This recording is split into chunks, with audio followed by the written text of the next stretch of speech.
And welcome everybody to CUET simplified YouTube channel. तो CUET 2023 का result declare हो चुका है और सबसे पहले तो आप सभी को बहुत बहुत कॉन्ग्रेचुलेशन कि आपने CUET का एग्ज़ाम दिया। इतने सारे बच्चों को बहुत ज़्यादा चिंता थी एग्ज़ाम के बारे में, तो फाइनली आपका रिजल्ट आ चुका है। इस वीडियो में डिस्कस करेंगे कि आगे क्या होगा, कैसे काउंसलिंग होगी और क्या आपको बीटेक मिल पाएगा कि नहीं मिल पाएगा। तो this is going to be one of the most accurate and well research video that we have made till now.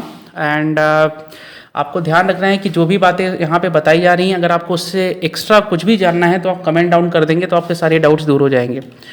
सबसे पहले तो ये आप सब कमेंट करिए कि आपके CUET का रिजल्ट कैसा रहा, आपने कितने मार्क्स पाए। और आप कभी भी मार्क्स एंटर करें तो हमेशा सब्जेक्ट वाइज मार्क्स एंटर करें और अपनी कैटेगरी जरूर एंटर करें ताकि एक आपको गाइडेंस अच्छे से मिल सके। बहुत सारे बच्चे टोटल डायरेक्टली लिख देते हैं कि मेरा 400 है आउट ऑफ 800। अब ये बता पाना मुश्किल होता है कि आपको किस कॉलेज में एडमिशन मिल जाएगा। वो इसलिए क्योंकि कई कॉलेजेस में केवल मैथमेटिक्स और फिजिक्स चाहिए होता है, कई कॉलेजेस में PCM प्लस लैंग्वेज भी चाहिए होता है। तो आप हमेशा अपने मार्क्स सब्जेक्ट वाइज एंटर करें ताकि आपको सही गाइडेंस मिल सके।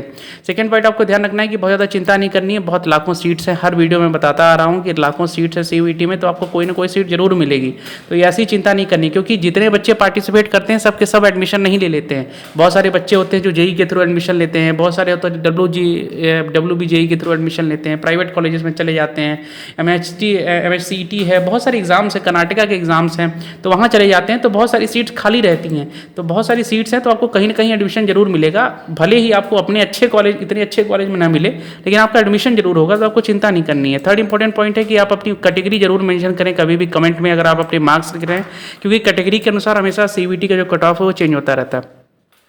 तो नेक्स्ट पॉइंट की बात कर लेते हैं कि काउंसलिंग कब स्टार्ट होगी। तो काउंसलिंग अभी ही स्टार्ट हो जाएगी। आपका आज रिजल्ट आ गया है, तो रिजल्ट आने के जस्ट आप समझ लीजिए विद इन 5 to 7 डेज आपकी काउंसलिंग पोर्टल्स ओपन हो जाएंगे सारी यूनिवर्सिटीज़ में। और अभी तक आप जितने भी पोर्टल्स देख रहे थे काउंसलिंग के, वो सब JEE स्टूडेंट्स के लिए, लैटरल एंट्री स्टूडेंट्स के लिए थे, आपके लिए नहीं थे। जैसा कि मैं हर वीडियो में बताता आ रहा हूँ कि काउंसलिंग CUET की तभी स्टार्ट होती है, रजिस्ट्रेशन तभी स्टार्ट होता है जब आपका रिजल्ट आ जाता है। आप खुद ही सोच के देखिए, नीट एग्जाम है, JEE के एग्जाम हैं, गेट के एग्जाम्स होते हैं, तो उनमें भी काउंसलिंग तभी स्टार्ट होती है जब आपका एक बार आपके हाथ में रिजल्ट आ जाए। सेकेंड इंपॉर्टेंट पॉइंट आपको ध्यान रखना है कि कुछ यूनिवर्सिटीज़ हैं, जैसे हरियाणा यूनिवर्सिटी है, सेंट्रल यूनिवर्सिटी ऑफ हरियाणा है, झारखंड है, कर्नाटका है, राजस्थान है, और बहुत सारी प्राइवेट यूनिवर्सिटीज़ हैं जैसे LPU है, सारा में JP है, ग्राफिकरा यूनिवर्सिटी है, गलगोटियाज है। इनमें 5 दिन के अंदर ही रजिस्ट्रेशन पोर्टल वाली जो वेबसाइट है वो ओपन हो जाती है। कुछ वेबसाइट्स आपको नीचे डिस्क्रिप्शन बॉक्स में मिल जाएंगी। और कुछ यूनिवर्सिटीज़ हैं जैसे DU है, BHU है, इलाहाबाद यूनिवर्सिटी है, इनमें जो रजिस्ट्रेशन है वो 1-2 हफ्ते डिले से स्टार्ट होता है। तो आपको चिंता नहीं करनी है अगर कोई वेबसाइट डिले से आए, किसी का वेबसाइट पहले आ जाए, तो ऐसी कोई चिंता की बात नहीं, सबकी वेबसाइट आएगी, थोड़ा टाइम लगेगा। थर्ड इंपॉर्टेंट पॉइंट याद रखना है कि काउंसलिंग प्रोसेस है वो 50 से 100 दिनों की होती है, तो आपको बहुत पेशेंस की ज़रूरत होती है, क्योंकि counselling is not a one day task, है ना। बहुत सारी बच्चे होते हैं, बहुत सारी चीज़ें कॉलेजेस को देखनी होती है, वेरिफिकेशन होता है, तो काउंसलिंग जो है 50 से 100 दिनों की होती है, तो आपको पेशेंस रखना है।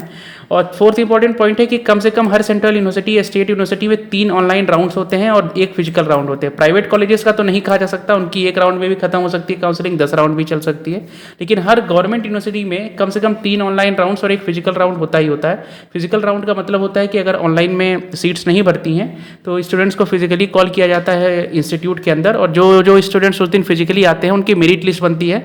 तो जितनी सीट्स खाली रहती है उनमें से टॉप स्टूडेंट 10 स्टूडेंट 20 स्टूडेंट्स को दे दी जाती है सीट, फिजिकली जो आते हैं केवल उनको। लास्ट पॉइंट याद रखना है कि आपको काउंसलिंग का जो पोर्टल अभी ओपन होगा आप लोगों के लिए, उनमें आपको अपनी डिटेल्स बहुत केयरफुली भरनी है, क्योंकि काउंसलिंग पोर्टल का जो रिवीजन है वो कभी भी नहीं होता, आपको करेक्शन की अपॉर्चुनिटी नहीं मिलेगी मोस्ट प्रोबेबली। तो आप अपनी डिटेल्स बहुत ध्यान से भरें, क्योंकि एडमिशन का मामला है।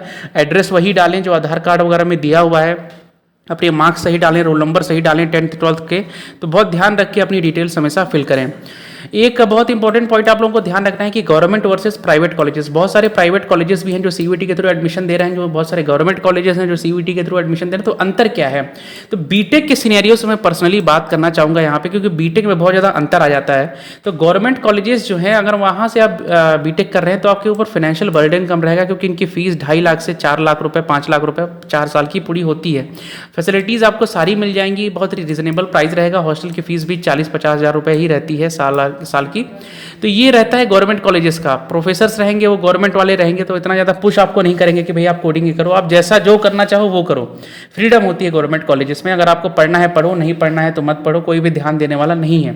सेकेंड पॉइंट आपको ध्यान रखना है कि जो प्राइवेट कॉलेजेस होते हैं, अगर आपको उसमें सीएससी और इलेक्ट्रिकल में एडमिशन मिल रहा है तो आप ले सकते हैं डेफिनेटली। मैं नहीं रिकमेंड करूंगा सिविल मैकेनिकल जैसी ब्रांचेस, क्योंकि वो गवर्नमेंट में ही ठीक होती है। प्राइवेट कॉलेजेस में इतनी कोर कंपनीज आती नहीं है, हालांकि गवर्नमेंट में भी नहीं आती है, लेकिन अगर सीएससी और इलेक्ट्रिकल जैसी ब्रांचेस मिल रही हैं, मिनिमम इलेक्ट्रिकल तक ही हमेशा जाइए, इससे नीचे कभी मत जाइए प्राइवेट कॉलेजेस में, ये मैं हमेशा रिकमेंड करूंगा, क्योंकि 15-20 लाख रुपए लगाना सिविल या मैकेनिकल जैसी ब्रांचेस में बिल्कुल भी वर्थ इट नहीं है, क्योंकि कोर कंपनीज आती नहीं है। तो अगर आपको सीएससी और इलेक्ट्रिकल मिल रहा है, कुछ अच्छी प्राइवेट यूनिवर्सिटी जिसकी लिस्ट ऑलरेडी हमारे यूट्यूब चैनल पे अवेलेबल है, एलपीयू, ग्राफिकेरा, एसआरएम, जेपी गलगोटिया जैसी यूनिवर्सिटीज़ हैं जो कि इक्वलेंट हैं अच्छी सेंट्रल यूनिवर्सिटीज़ के ही, जो कि ज़्यादा फोकस करती हैं प्लेसमेंट पे। हाँ, आपको यहाँ पे कंपनीज अच्छी आ जाएंगी, या एवरेज कंपनीज एटलीस्ट सारी आ जाएंगी for the purpose of placement. तो ये खासियत होती है प्राइवेट कॉलेजेस की। लेकिन जो फीस है, जो बिगेस्ट इशू है प्राइवेट कॉलेजेस का, वो आपकी 12 से 20 लाख रुपए होगी 4 साल की, जो कि 5 से 10 गुना है सेंट्रल यूनिवर्सिटीज़ की कंपैरिजन में। तो ये एक खामी है। तो जो ये मैंने पॉइंट क्लियर कर दिया before counselling related any update, कि जो बच्चे प्राइवेट में जाना चाहते हैं, जो बच्चे गवर्नमेंट में जाना चाहते हैं, वो कहीं भी जा सकते हैं। मेहनत आपको दोनों जगह करनी है, क्योंकि आप कॉलेज एक बार चूज कर लिया तो आपको ही डिसाइड करना है कि जो मेरा डिसीजन था वो सही था या गलत था। तो आपकी 4 साल की मेहनत पे डिपेंड हमेशा करेगा।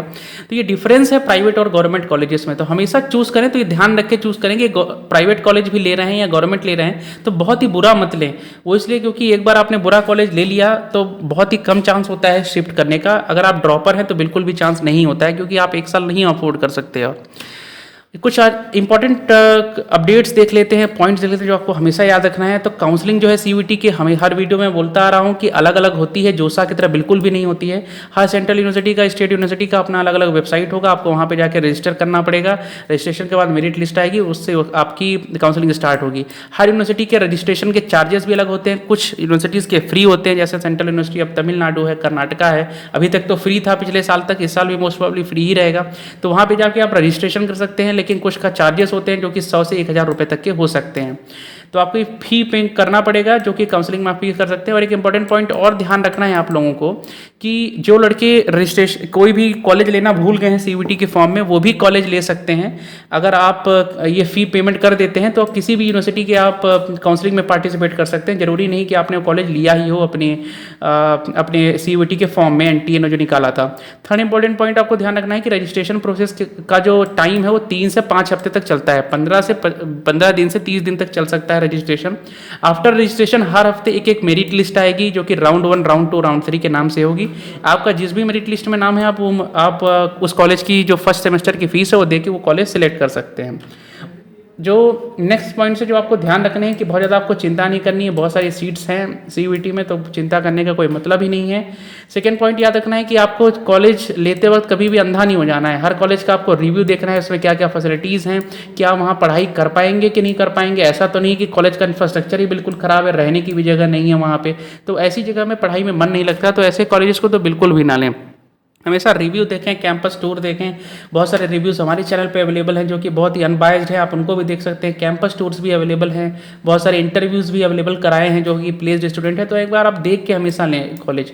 थर्ड इंपॉर्टेंट पॉइंट आपको ध्यान रखना है कि आपको जो फीस है वो काउंसलिंग में, अगर आपको सीट मिलती है तो 3000 से 50,000 की सीट एक्सेप्टेंस फीस होती है, जो कि आपकी फर्स्ट सेमेस्टर की फीस होती है, वो आपको देनी पड़ेगी उस कॉलेज की।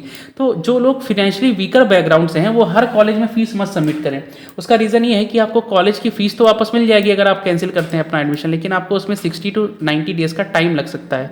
तो जो लोग फाइनेंशियली वीकर बैकग्राउंड से हैं उनके लिए थोड़ा सा एक इशू हो सकता है, इसलिए इंपॉर्टेंट पॉइंट रखा हुआ है। और ये ध्यान रखें कि आप एक से ज़्यादा कॉलेज में पार्टिसिपेट कर सकते हैं, एक से ज़्यादा ब्रांच ले सकते हैं और एक से ज़्यादा सीट भी एक्सेप्ट कर सकते हैं सीयूईटी में। तो आप एक ही कॉलेज की या मल्टीपल कॉलेज की बहुत सारी ब्रांचेस में पार्टिसिपेट कर सकते हैं। तो ऐसा नहीं कि आपको कोई रोक टोक है कि आप एक ही कॉलेज में पार्टिसिपेट करें। जो इंपॉर्टेंट डॉक्यूमेंट्स जो आपको ध्यान रखने हैं जो सीयूईटी में रिक्वायर्ड हैं, तो कुछ डॉक्यूमेंट्स इमीडिएटली रिक्वायर्ड होंगे। अभी आपका रिजल्ट आ गया तो जल्दी से सारे डॉक्यूमेंट्स आप इकट्ठा कर लीजिए। आधार कार्ड, क्लास 10 की मार्कशीट और कास्ट सर्टिफिकेट, ये आपको तुरंत के तुरंत अपलोड करना पड़ेगा, इसमें ज़्यादा टाइम मिलता नहीं है। कुछ डॉक्यूमेंट्स के लिए कॉलेज हमेशा टाइम देता है 1 मंथ का कम से कम, जो कि क्लास 12 की मार्कशीट है, क्योंकि सीबीएसई में बहुत लेट से आती है। मेडिकल सर्टिफिकेट और गैप सर्टिफिकेट है। मेडिकल सर्टिफिकेट आपको किसी डॉक्टर से बनवाना पड़ेगा जिसमें आपका ब्लड ग्रुप लिखा होना चाहिए, आपको कोई डिसीज़ है कि ये नहीं, ये लिखा होना चाहिए। आपके कोई क्रोनिक डिसीज़ तो नहीं चल रही है, तो ये भी लिखा होना चाहिए। थर्ड इंपॉर्टेंट पॉइंट है कि कुछ डॉक्यूमेंट्स आपको हमेशा फ्रेशली अपलोड करना पड़ता है, जैसे कि आपका फ़ोटो हो गया, आपका थंब इम्प्रेशन हो गया, आपका साइन होना हो गया, और ये सब 100 KB के अंदर ही होने चाहिए। तो ये सब आप इकट्ठा कर लें। गैप सर्टिफिकेट से बहुत सारे स्टूडेंट्स का डाउट था, तो आपको मैं बता दूं, आप किसी भी कोर्ट एरिया के बाहर जाएंगे, आपके आसपास डिस्ट्रिक्ट कोर्ट होंगे, हाई कोर्ट्स होंगे, उनके बाहर बहुत सारे आप देखते होंगे वकील्स बैठते हैं टाइप राइटर्स के साथ। आप उनको 100 रुपये देंगे, एक एफिडेविट में आपको लिख के वो दे देंगे कि आपने आपका 12th के बाद 2 साल का गैप था, और आप हमेशा ये मेंशन करें कि आप कॉम्पिटिटिव एग्जाम्स की तैयारी करने के लिए आपने गैप लिया था। अगर आपका 10th के बाद कि 1 भी साल का गैप है, तो उसके लिए अलग से गैप सर्टिफिकेट आपको बनाना पड़ेगा। उसमें भी आपको यही मेंशन करना है कि आप कॉम्पिटिटिव एग्जाम्स की तैयारी कर रहे थे। That's it. कॉलेज को कोई प्रॉब्लम नहीं होती गैप से, लेकिन आपको एक गैप सर्टिफिकेट हमेशा प्रोड्यूस करना पड़ता है। So this was all a video on which we have told you all about what will be happening after the CUET results. आपका CUET रिजल्ट डिक्लेयर हो चुका है, तो आप जरूर एक बार अपने मार्क्स जरूर मेंशन करें। Like share and subscribe our channel. बहुत सारे बीटेक कॉलेज के वीडियो और काउंसलिंग अपडेट्स आते रहेंगे चैनल पे। For that kindly subscribe our channel. Thanks for watching the video and have a very nice day.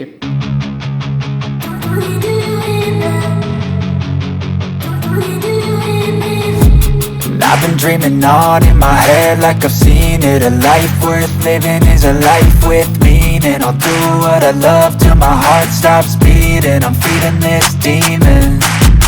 Got a taste, can't erase bitterness in my face. Work a job every day till your dreams fade away. Like a card, never change, play the game that we say. I need a break. I'm staying strong, need to move on to be what I want. I'll keep dreaming on. I'm staying strong, need to move on.